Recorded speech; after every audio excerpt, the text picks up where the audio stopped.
Hi, my name is Kimatina. This screencast will show you a few new features of Google Jamboard via the web.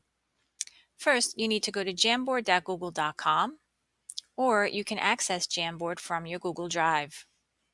The first thing that I want you to notice is that you're able to change the background in a frame on the web. So simply click on background and I can select any background that I would like to apply to my frame. I just want to leave it as graph paper.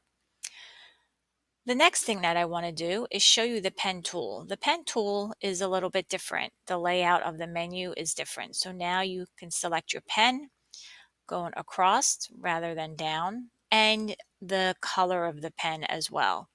So I can select highlighter, I can select yellow, and I can actually start typing or writing something on my frame. The next thing that I want to do is show you that I'm able to clear my entire frame. If I click up at the top in the menu bar, there's an option now that will allow me to clear the entire frame. So I can click on that and it'll erase the whole thing. So let me go back in here and type something or write something.